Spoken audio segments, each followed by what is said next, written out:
So we're starting with the mock. Are you guys here? Kashvi, Manvendra, Ahil, Yashaswini? I'm here. Yeah, we're ready. I don't see. Yashaswini and I are going gov. Mandy and Ahil will go op. I can just give them a call if they're not here. Yeah, None yeah, of these just founders are here yet. Just ask them to join. and switch on your cameras, guys. I think it'll look weird if the cameras aren't on. Yash, Lavish.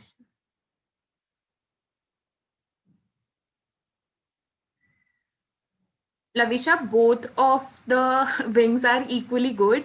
Just go ahead with the wing that you feel more comfortable in or you want to get better at. So join that. Is So the sound of me chewing on beef audible in the live stream? no. Okay, good. Okay. No, I just wanted to say beef to trigger people, but Shut up, Sahil. Okay, we have Kashvi and Yashaswini on the government side, and on opposition we have Ahil and Manvendra. The motion that we're debating today is this house regrets the villainization of housework. I will type it in the chat box also.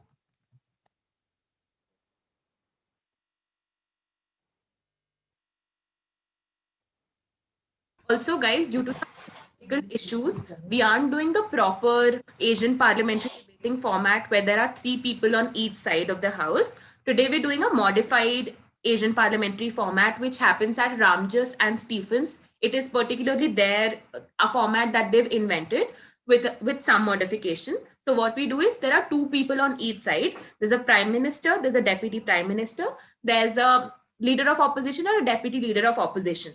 So 2 people on each sides. This is just to give you an idea about how debating looks like. This is one of our favorite formats because this involves interrogation and asking of questions with the other side. So there's a lot of one-on-one interaction which does not happen in the Asian parliamentary. We're going to be teaching you all of these formats in the coming sessions, but this is just to give you an idea. So sit back, relax, watch your seniors, and get to know them a little bit. There are wonderful people and really great debaters. I'm going to be judging this debate, and we're ready to start whenever Kashi is ready. should I spotlight people? Yeah, do that. Just let Mandy and Yeah, I did call them. They'll just join in like a minute or something, Yeah, okay, and Mandy, then go we on. can start. Just to be sure, there is no interrogation for this debate, right? It's up to you. You guys do it. It's fun. It'll be fun for the freshers to watch also. I am not able to keep my head on my neck. I'll just doze off.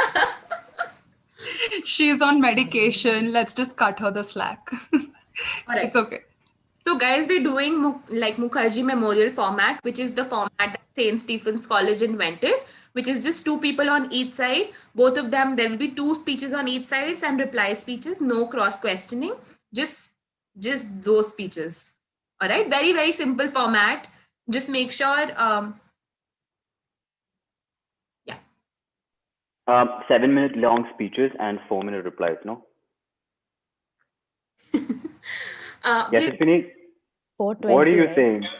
No, 7 minutes. Just. Guys, 7 am I minutes. audible? Hello? Yes, you Yes, are. you are Rahul. audible. Oh, thank goodness. Do you No, have but a- like that was what all of us decided, right? It was 420. Everybody said It is 420. It was 420. Yeah, it's Yeah. 420. Yeah, let's do 420. We don't I have mean- 420. 420 is also weird. Okay, 420. 5 minutes kar do. 3-minute reply kar do. Okay. ठीक है? 5 All minutes right. is cool with everyone? Yeah. 5 minutes. Didn't realize you were doing replies as well, but okay. Woy. Just wing it, guys. Okay. Right. The motion for today is this house regrets the villainization of housework. And we have with us Kashvi, who's the prime minister. Here. No. I'm the prime minister. Oh, I'm so sorry. I now welcome Yashaswini to open the case for side government. Yashaswini is the prime minister. Here.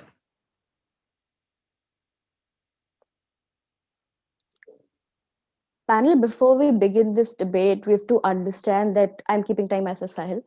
We have to understand how patriarchy has functioned for centuries now. We have to understand how patriarchy has created gender roles, how it has expected the sexes to both the sexes to conform to their respective gender roles, and how it like rewards or punishes people who don't conform to these gender roles.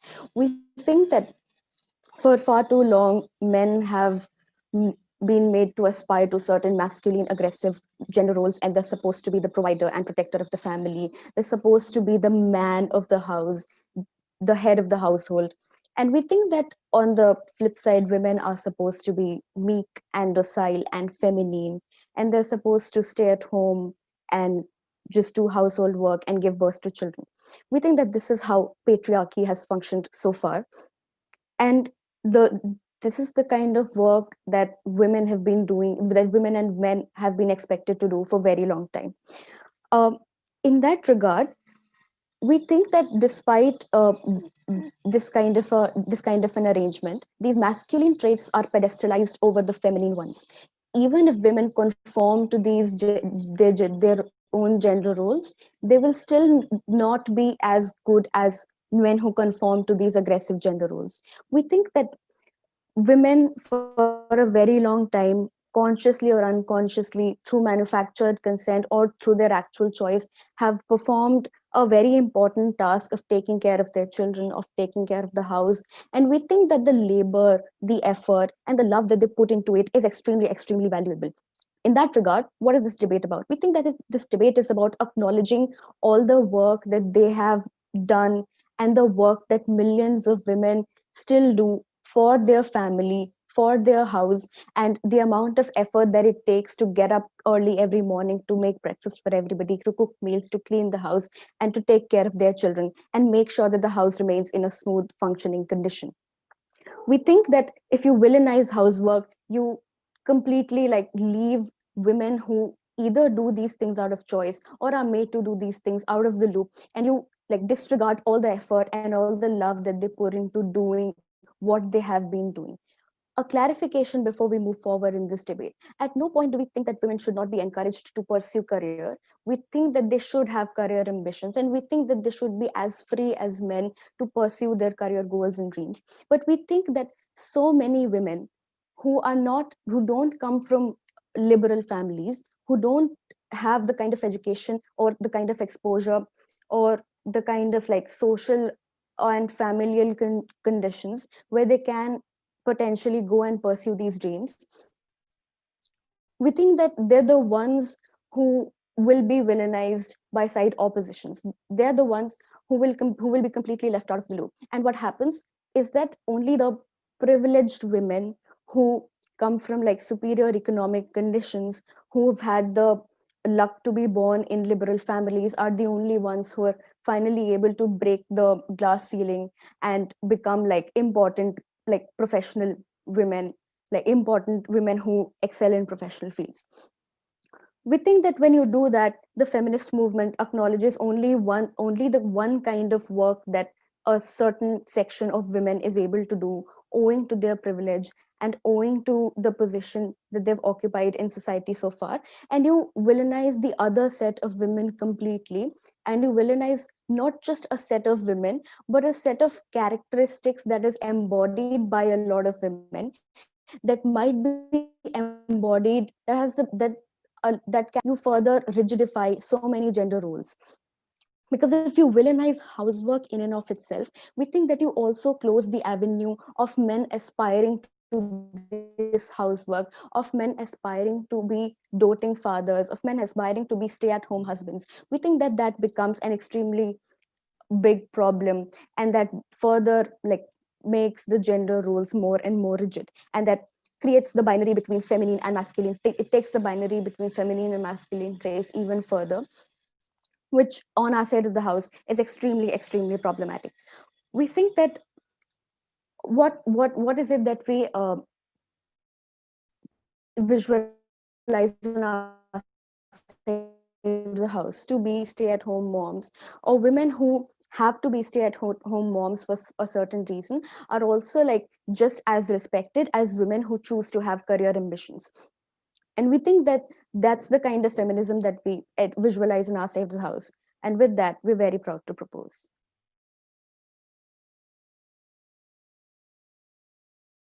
Thank you for that speech, Shaswini. I now request the leader of opposition to open the case for side opposition. Am I audible? Yeah, yeah. Okay. Go on. So, all right. So, I Just one start. second before you begin, Ahil. Is anyone keeping time? I asked if you wanted me to keep time. Sahil, can Yashaswini you said keep she's time for me? keeping. Because Or we can just keep it for ourselves. I was just So asking. I Yeah, kept keep I don't mind. you. my own Ahil, time. if you want me to keep it for you, I can do that. yeah, please. Can I put it in the chat when it's like 1 minute, 4 Okay. minutes, whatever. Okay. POIs पूछ लो. All right. 3, 2, 1. All right. Adjudicators, this debate is not about whether side opposition is going to vilify women living in less privileged or rural areas for whether or not they choose to do, whether they choose to engage in household work. This debate is not about vilifying household work in general at all, but rather it's about pointing out which side has a greater propensity for having women recognize the structures that oppress them, the structures that put them in a position where they cannot recognize the aspect of patriarchy pushing them down. Side government comes up here and says that we completely support women going out and pursuing jobs of their own, but but they think that this is only going to go ahead and put women who are not in a liberal privileged household at a disadvantage because they don't have a choice to go out and pursue their own livelihood. We think that when they come up here and present this argument, we think they're selling their own case. Adjudicators, this debate is about recognizing the forms of oppression, and we believe this gender role, this patriarchy that they've talked about, is one of those major structures that actually do this. First things first, I would like to characterize what housework essentially is and how it factors into these structures of oppression that I've been talking about. Housework hasn't exactly been characterized by them, but it includes tasks like taking care of children, uh, other domestic work such as cleaning the utensils, cooking food, etc. We really have to clarify at this point how patriarchy and gender roles especially function here. When a man goes out and makes food, he is considered to be a chef.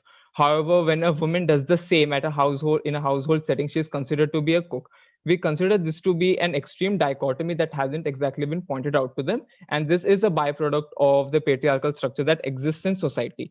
Moreover, when they come up here and says that we shouldn't villainize housework because this might be the only respite for a lot of people and the feminist movement doesn't want to marginalize certain sections of society, we believe what this is doing is that it is essentially creating an atmosphere where women are going to internalize such feelings that okay, so I really shouldn't regret doing this work because I'm also serving my family in a certain way that a lot of people don't. We feel that in the long run this is going to lead to more harm than good, because now women are just going to feel okay, I'm just doing this, and they're going to be completely blind to the structures of oppression that exist, because men are going to keep telling them, but अरे तुम ये देखो, तुम family के लिए काम करो, तुम्हें बुरा क्यों लग रहा है, तुम्हें बाहर क्यों जाना है. And this in the long term is just going to make them blind. They're not going to be able to recognize the fact that acha, okay, there is a certain force, there's a certain force working here that is restricting me from going out and working. Moreover, we think that they've also ignored the aspect of double burden that exists when they come up here and say that we do not oppose women going out and working and pursuing their own careers. We feel that they're ignoring the aspect of double burden, which essentially means that at the end of the day, even if women go out and pursue their own careers, there is an inherent expectations on them, so that if they're going to pursue their own jobs, they also have to come back home and work for the family, which means that that burden of working at home, that burden of working in a domestic setting isn't going anywhere. And in their paradigm, they're completely ignoring that, which means that women are still going to suffer from gender roles that they seem to celebrate. Third, we also would like to present the argument of how keeping women at home, constricting them here, is also going to just like prevent women consolidating is going to prevent the solidarity of women, and is also is going to lead to the reproduction of the old reality, and is a very status quo reality where women are not going to be able to go out, fraternize, share their ideals about how the issues that they face in a domestic setting is essentially bad for them, because again, time and time again, they're being told ki you should just stay home, there's nothing wrong with it.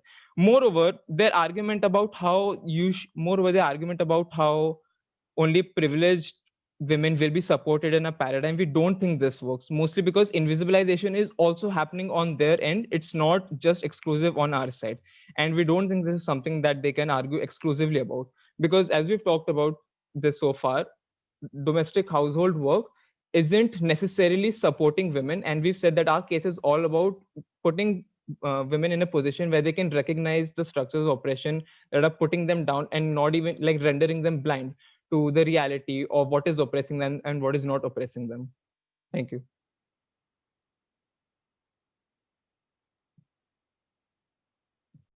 Thank you for that speech, Ahil. I now request the Deputy Prime Minister to rebut the case that side opposition has presented for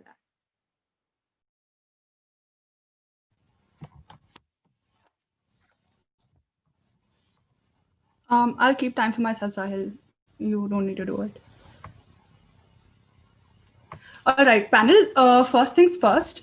Our major problem with their entire case is that it is absolutely built on an assumption that we're living in some 100% bleak world in the 18th century, where women have no idea about the concept of feminism, about the concept of equality, about the concept of trying to achieve financial independence by stepping over the threshold of the household and going out and becoming a part of the productive workforce, wherein they can earn an income for themselves and support themselves. Right? They try to the very first argument, and which seems like the most significant from their side, that came up was that there is there's a lesser propensity on our side of the paradigm for women to recognize these structures, and a greater propensity to internalize them and become absolutely blind. But that is them painting a picture of the world that is absolutely unrealistic, because we're living in the 21st century. We're living in a world where the feminist movement has reached its fourth wave. We're at a point where a lot of basic things have already been recognized. Even women who come from poor households, and this is another problem that we have with their case, that it is extremely classist in nature when they tell you that poor women are the ones who will internalize these structures and forced to be confined within the structures of their households, because we don't think that is true. We believe that these ideas have permeated into various class groups, caste groups, have transcended national boundaries, and have impacted women belonging to all regions and all classes. Right? Women understand that they deserve certain rights, and sure, not necessarily all of them, but that also applies to women coming from the upper echelons of society, from richer socioeconomic backgrounds. Right? Even those women can choose to, or by manufactured consent, be forced to stay home. It does not apply to only one section of the women. Right? So this is the major problem that we have with their case, that it's not like women are absolutely oblivious to these concepts of equality and financial self-sufficiency. They do understand these concepts, and if they wish, they would, if they wish, and if they could, these are the two things that again become a problem when Ahil, first thing he comes here and says is that this debate is not about privilege. But it does come down to privilege, because it is inherent in any debate about feminism, because it's extremely important for feminism to be intersectional. And that is why we tell you that, especially living in the 21st century, we need to ground this debate in reality. We can't just debate random principles out of thin air. So what we tell you on our side of the house, in opposition to what they've been harping on about, is that when you villainize housework, what you do is that you create a space which allows women coming from certain sections of society to co-opt into the narrative of the feminist movement, and then villainize what a lot of other women have to do due to socioeconomic circumstances. Even if women coming from certain backgrounds know that they have this whole world of opportunities out there, they might be restricted by so many conditions, by their family conditions and their situation, to stay confined to the household. What do you do to those women? You tell them that we refuse to acknowledge your work because we want everybody else, we want the other women to feel respected and acknowledged for their effort. At this point in time, there is absolutely no way that certain sections of women can be left to feel unacknowledged and not respected. We refuse to propagate and advocate a feminism that does that, because if by choice women want to do that, or even if by manufactured choice due to years and centuries of oppression and internalization, they are in a place where they're still putting in that much time and effort and energy and love and sacrifice into doing those things, even if, regardless of whether they want to do it or not. We don't want them to feel disrespected for it. We want them to feel acknowledged for it. And we've given you both sides of it, right? And it's not just gender, like Yashaswini said. If you villainize housework, you also put off men from doing the same thing, and from stepping in those shoes and taking care of their household and their family. It further disenfranchises other women also from the feminist movement at large. And at this point in time, we don't think that that's a desirable thing to do. Very proud to propose. Yeah, give me 2 minutes. Thank you. Thank you for that speech, Kashvi. I now request the deputy 2 leader. minutes. What do you want 2 minutes for? Mandy, what are you doing? Actually, my dog's running outside. Just a second.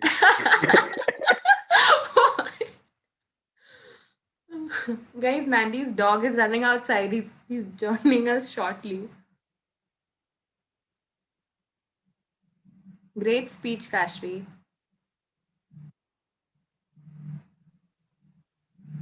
Thank you. I miss debating so much. I hate doing it online, but yeah.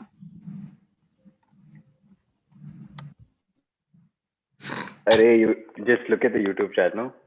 I did. Fun. Very.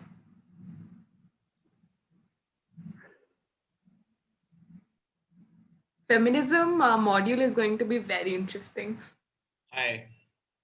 Yeah. Okay, Mandy's ready? Yeah, can someone time for me? Sahil will do it. Okay. Hey, Bancho.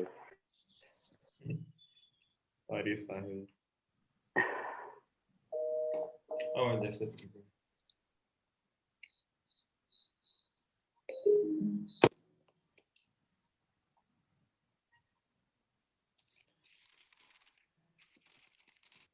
Can I start? Hello. Yeah, start. Okay.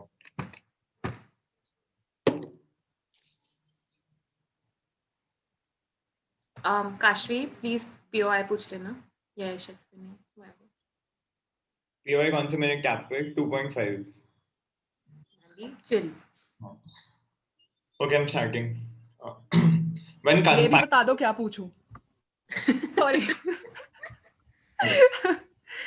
When confinement gets institutionalized and glorified, the confined gets even more confined.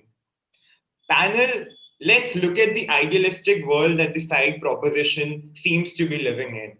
They seem to be living in a world wherein everyone understands financial independency, where the women are so empowered in order to, know when to say, no, I don't want your money because I have my own money. They're living in a fictitious world, adjudicators, because that world is certainly not India, wherein most of the women are in the shackles of patriarchy and patriarchal dominance that stems from the dependence that they share to this patriarchal forces adjudicators. And we find it very problematic for this to be the trend of how a woman should think about how the household and what the significance of the household should be upon the women.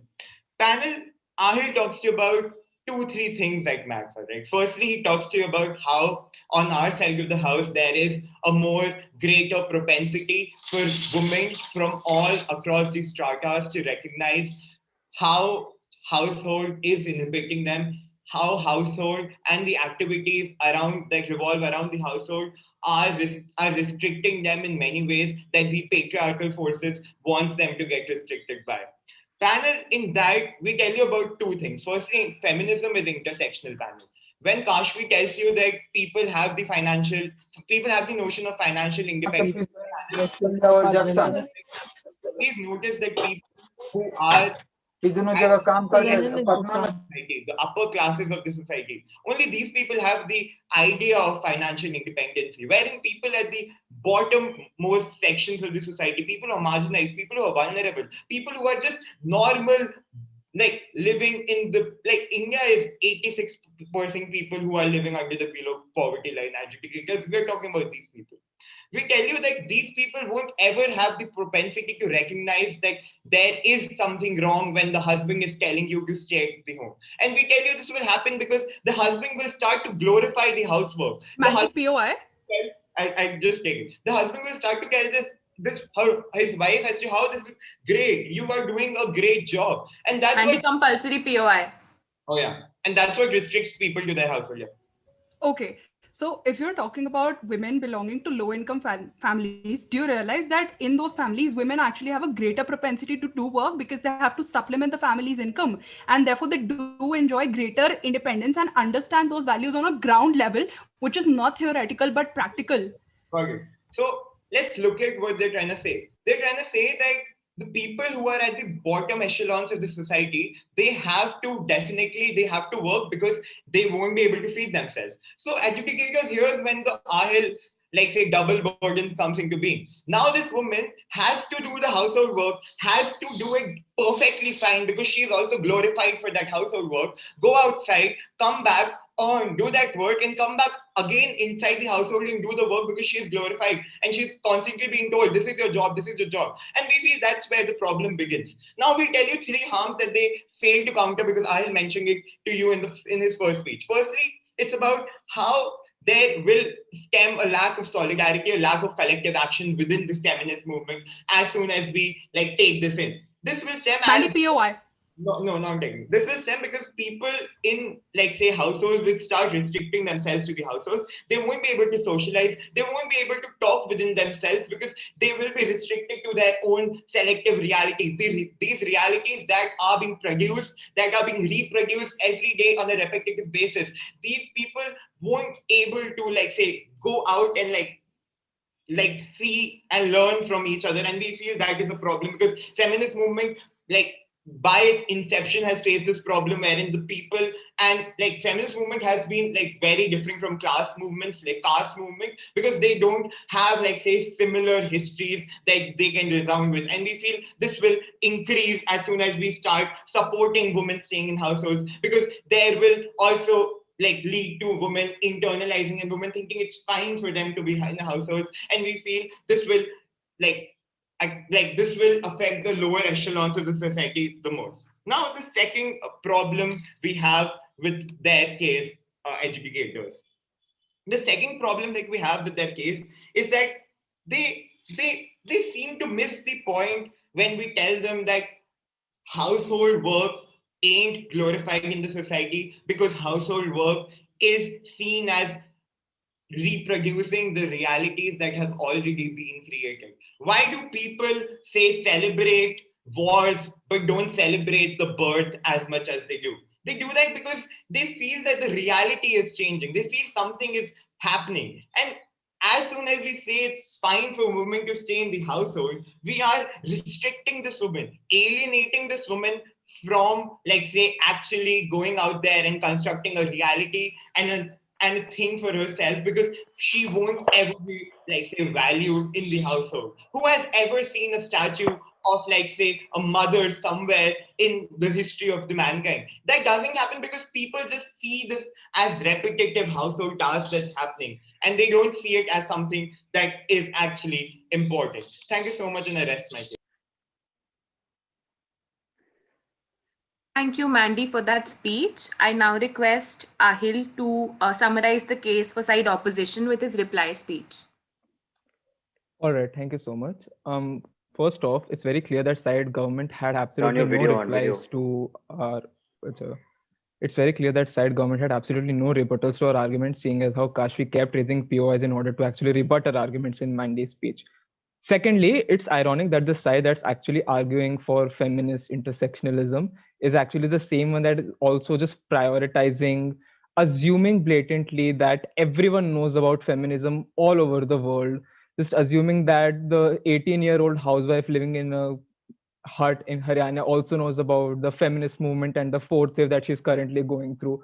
We find that extremely hypothetical, also false. The very fact is that, like Mandy and I talked about, we find this aspect of glorification to be extremely harmful in the long run, something they haven't been able to recognize.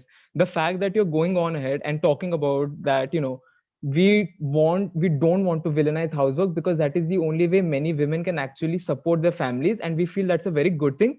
Yeah, sure.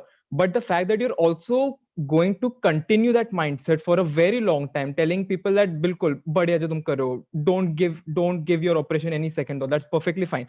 That is the problem we have, and that is exactly the kind of mindset that side government is going to breed with the argument that they're talking about. We feel that this inherent contradiction that they've presented in their case, where the first speaker talks about like us, like side opposition only like supporting one side, and the second speaker saying no, like they're supporting both sides. We don't like that contradiction, and just speaks to how like flawed their case particularly is.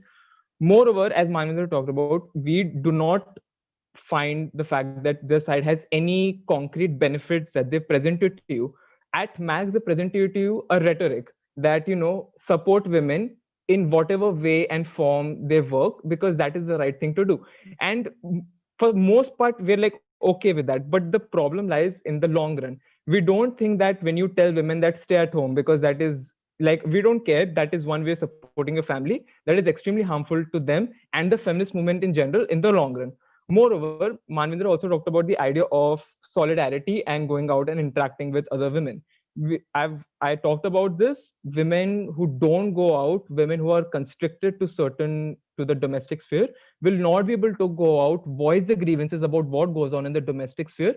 And moreover, when you talk about housework, I do have to bring out the fact that housework does take place in the private domestic sphere, where a lot of like domestic violence also takes place. So when you're restricting women, it's not just housework that takes place within the ambit of the domestic sphere, it's a whole lot more than that. So when you restrict women to the domestic sphere, you're also restricting their avenue for expressing their grievances, the problems, their opinions, and they're not going to be able to like express this, and they're just going to be kept back in the shadows for a long time, something that has been happening. If the rhetoric that side government was talking about was really true, we were really living in the like spread out atmosphere of the fourth wave of feminism, we really wouldn't be having this debate, because we would have agreed, oh, all these ideals that they talked about, they spoke about, have come true. We don't need to have this debate. There was no point in villainizing housework. But here we are having this debate. So yeah, that's that. Thank you. Thank you for that speech, Ahil. I now request Kashvi to sum up the case for side government.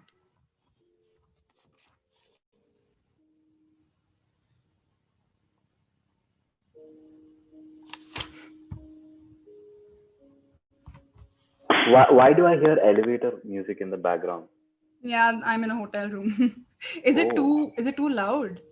No, it's fine, fine. Okay, cool. Great. All right. Panel, we believe side opposition didn't really understand the terminology of the motion, because it clearly talks about villainization, and there's a huge difference between that and glorification. On our side of the house, all we had to do was present certain consequential harms of villainization and not defend glorification. It's not black and white. There do exist shades of gray. All we've defended throughout our two speeches, and we don't believe that it's our burden to state it in explicit terms, because we're not kids who have to be spoon fed, right? Our arguments make it very obvious that what we're doing here is saying that if a woman does housework, cool. If a woman doesn't do it, if she wishes to be a part of the workforce, that is cool as well. We respect both those women, precisely because the patriarchy has been trying since forever to bifurcate women into two categories, where one is pedestalized over the other. And all of these are ways of controlling women, of defining them instead of letting them define themselves. Right. So that is what we've been trying to do all this while. At no point in time have we tried to glorify housework, because the harms that they present are all related to that. So just making a clarification.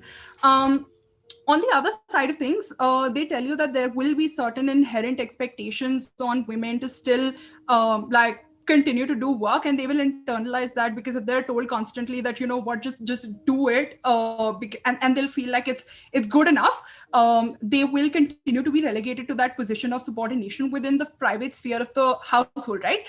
But then again, we've tried to bring in the point that we're not talking about housework in a sort of vacuum where only women do it, in a context where the feminist movement, where people who believe in gender equality among people of all genders are constantly pushing for a world where we can break down heteronormative structures, where men doing things that are traditionally considered to be feminine are just as valued and respected as those who do traditionally masculine things.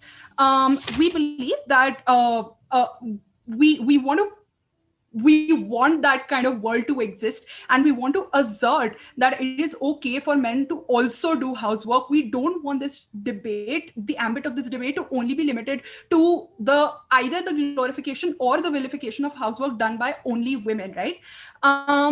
Another thing that Ahil talks about, this debate at some point in time does become about class differences and women who come from different kinds of backgrounds, right? So Ahil continues to talk about how, all right, not every woman will know about the ideals of feminism and equality. And what about this 18-year-old girl who's been married off and is being forced to do housework, right? So that is exactly where our point of co-optation becomes so important, because that woman has absolutely no avenue to shape the narratives that the feminist movement and women who claim to be feminists and participants in the feminist movement like put forth for everybody else to consume.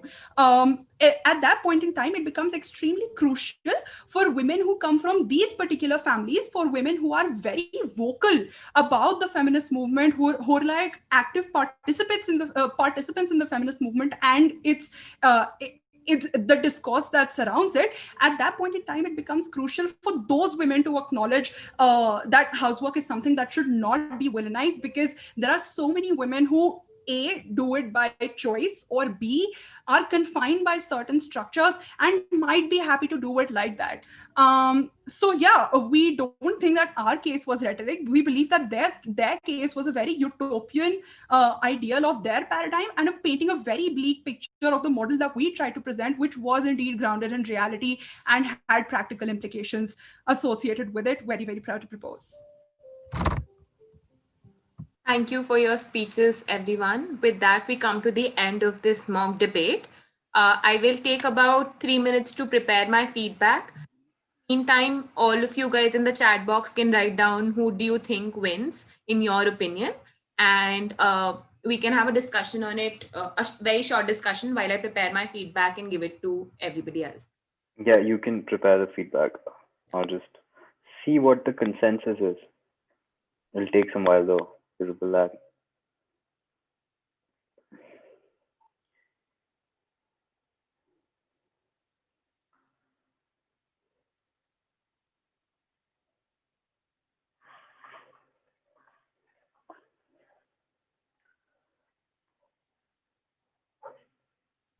Sahil, can you quickly check WhatsApp? Yes, ma'am.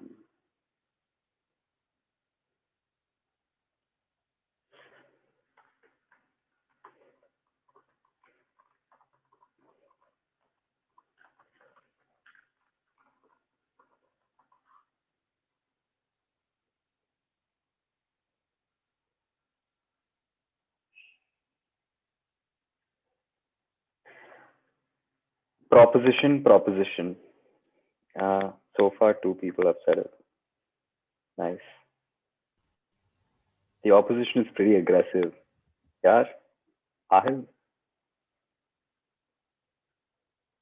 I really like the discussion that happened while the debate was going on with Vaibhav and Shweta, where I kind of agree with Shweta that where I think in the beginning they did, like the government did start and talk about how it can necessarily improve, like working forward can improve like things for men as well. But I feel like it shouldn't take center stage what men get out of like different moves, because what Shweta said precisely, right? It's women who like borne the brunt of it.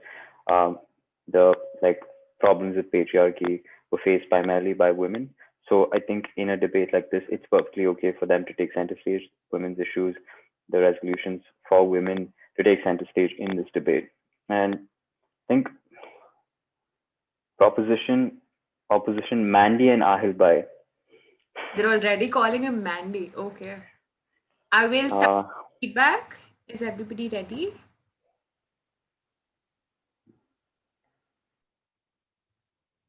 Okay.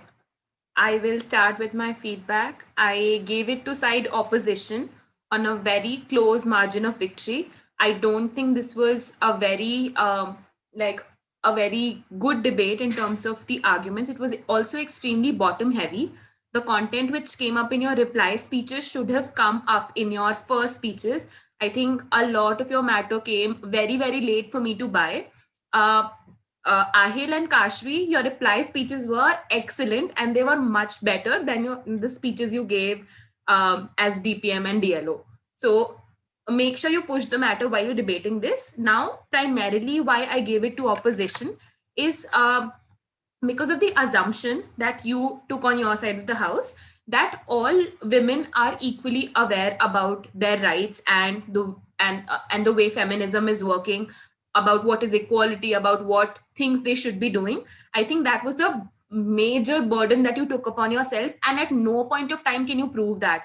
At no point of time can you prove that, oh, this is 21st century, women know what they're doing. Because no, because like the caste based violences still happen, gender based violences still happen, women still accept that it is their role as wife and as wives and as daughters to be doing housework, that they are born with uh, like like this responsibility, that this is a god given responsibility to them. So this notion of equality that you say exists is completely like it's bizarre for me to buy, and that is the primary reason I give it to side opposition. What does side opposition in that case tell me? They tell me that if we start villainizing housework, it will make like it will prevent a lack of solidarity, and women won't go out and learn because they'll be confined to that household. Now, how do they learn about what is wrong with them, what kind of oppression they're facing once they go out and talk to other women, right? Once you're saying that, oh, housework is great, housework, like let women have that choice, let women do whatever they want, and all of these things, you are also legitimizing the kind of oppression that exists in the household. You're legitimizing the patriarchal structure that these women exist in and of itself, and by that logic you're also legitimizing the domestic violence that happens, the kind of rights distribution, the kind of gender roles that are being given to them. You, as an extension to this legitimization, you legitimize all of those things also, which is extremely, extremely problematic. I wanted Mandy and Ahil, both of your speeches required a lot more analysis for this, but from what I understood, I am elaborating it a little bit more in my feedback for the same. What I get from side government is that glorification and villainization is in the same thing. We're not saying glorify housework, which is a very important line of rebuttal that should have come up in your second speech at least, right? Like, it is very easy for them to say that, oh, you're glorifying housework because they're trying to put that burden on you. Make it clear in your speeches. In pehle say that you're not glorifying it, you're just presenting the regret metrics that are required for this debate, right? This motion did not like expect you to defend glorification, it only wanted regret metrics. But when your opposition is pushing it upon you, it's important for you to acknowledge it. In that case, what do you tell me? That women need to, like, we need to respect choices of all kinds of women. They need to feel that they're a part of the movement, that their choices, the choices that they've made, isn't going to set them apart. um that is a fair argument to make, right? But at a point in time when these people are telling us that you are legitimizing domestic violence, I cannot buy that. Sure, like this is where, Ahil, your speech should have talked about manufactured consent. That I think that was a very important line of rebuttal that should have come up in your speeches. That when Kashvi is saying that we should be respecting the choices of women, say that it's not really their choice. This is a choice that has been imposed upon them by society, by the patriarchal structures in which they're existing. It has been imposed upon them. They are existing in it, and they never, because you are just like learning how to exist in it over and over and over again, which is why villainization is going to help you get out of it. Maybe criticize it while you step out of it, because once you're in, it's difficult for you to criticize it that way. So what else is left? I think the margin of victory remains very close because I don't get very solid arguments from either side. Ahil, did you talk about did you talk about manufactured consent? No, right? Mowgli's just texting me that you did. I didn't explicitly use the word manufactured consent. I just implied it with internalized. Right. Okay. Yeah. It was Okay, you did partly not clear use that you did. Okay, just okay, I got you, but you should have mentioned it more clearly for me to write it down on my sheets. For those of you who don't know manufactured consent, we will tell you about that in our modules. And I think that's it for my feedback. Margin of victory very close. Side Adisha, wins. Any questions? I don't question. think. Take a question. Yes, Kashvi. Okay, so do you think that I was implying that every woman has absolute knowledge about feminism and equality, especially at a point in time when, sure, I know that the debate was bottom heavy. That's probably because we're not accustomed to 2v2, and we usually do like a 3v3. So we flesh it out slowly, but like whatever.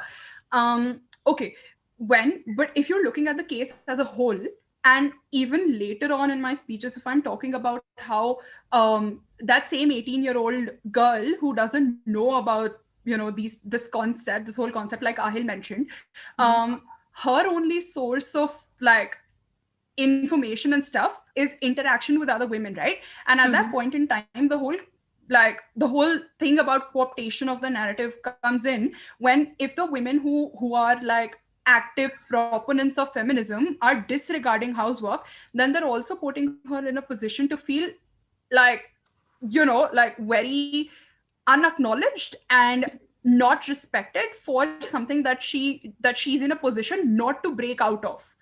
So what do you do? Because then I feel like this debate comes down to women who are like who might not be in a position to cross that threshold and become self-sufficient. And what do you do about them? Do you just relegate them to that position of Okay. subordination? I think that argument about how, like, they need to step out of this circle of oppression to be talking about it, right? Once I, as an 18-year-old married bride in a remote village, I see a feminist talking about, oh, housework is horrible. I shouldn't be, like, you shouldn't be able to do housework because you're told to do it. These ideas are extremely radical for me. I'd instantly reject them because, oh, like, my duty as a woman is to do it, right? But even if this radical idea makes you think for a while that why am I doing this? What like, why is this woman saying this, and what is my duty as a woman in and of itself, right? That idea of oppression, that once you're introduced to a radical idea, once you said that what structure you're living in, you can get out of it because there are other women who are doing it. There are other radical ideas that exist which you can get help out of. In that case, I think it becomes very important for her to be introduced in that idea. Otherwise, what is the best case scenario in your paradigm? That the woman is like, she accepts that patriarchy exists, that she accepts that she needs equal rights, but she will still do the housework. She will do like work like a laborer all day and not get any acknowledgement for her work. I don't see the women benefiting at any point of time in your side of the house through your speeches. I'm not saying that it's not something that can be debated, but from your speeches, I don't get enough evidence for saying that the condition of this woman is going to get better at any point of time. While from Ahil and Mandy's speeches, I understand that at some point, when this woman is introduced to a radical idea, maybe through her neighbor or a feminist that has come to into their village and talks about this radical idea, maybe it will make me think, maybe it will make me reconsider all the choices that I've made. And then when I know that such an avenue exists where I can get out of this circle, I will open to it. This is extremely idealistic. I'm not saying this is the ground level reality, but this is something that I get out of your speeches, right? I'm not making this up. I'm just like taking it out of your speeches and buying it at that face value. Extremely idealistic. I can break down that argument too. But just judging from what you guys have given me, I do the best case and worst case analysis and give it to side opposition. Any more questions?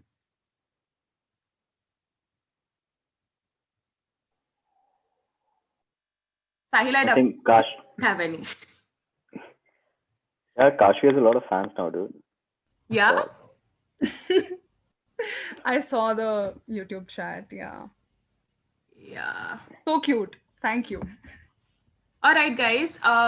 So now what we're going to do is we're going to create another. So like for you to make this work, we need to create a lot of groups over and over again. So everybody who attended this session, the English session right now, we're going to send a link on your previous groups, and you English people have to join another WhatsApp group. From that group, we're going to divide you into more groups for your particular modules, and we're going to be shifting and making changes in that group. Your modules start on Thursday. This is it for your orientation, and we'll keep you updated about the rest of the things on the group now. Also, don't like, I want like a lot of participation, but don't like join if you're half-assed about it. If you're willing to like, if you want to learn, if you're willing to come for like modules like regularly, then only like join the groups, because otherwise we're just going to be taking a lot more like work and doing a lot more work and putting a lot more effort for like a lot of people to leave in the end, leave at the end. So just think about it. If this is not your cup of tea, just don't go beyond this. Thank you. Any more questions, guys? You can drop it in for the next 5 minutes, and then we'll end the session.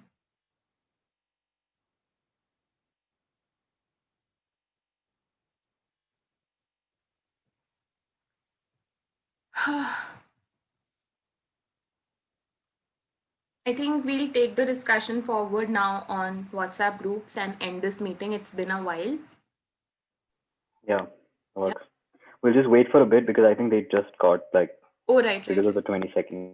Oh my God, how many times are people going to ask, is there an audition? There is no audition. Just regularly attend the modules and the sessions that follow the modules, and like we won't consider you a part of the society if you just attend the modules or the sessions. Like that's not the way it works. So the way we get like integrated as a society is when we host the freshers debate.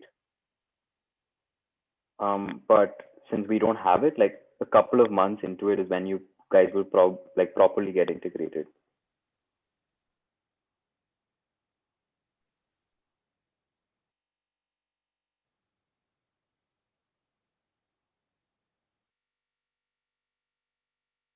People who are interested in both the languages, I think it becomes, I was interested in both the languages also, but it becomes very difficult to manage both the sessions. So choose one where you think you are more comfortable, or the language you want to learn better, because sessions are more or less the same things that we teach you, they also teach you. But like it's are completely different. So it's very difficult to be a part of both. But if you can manage it, that's great.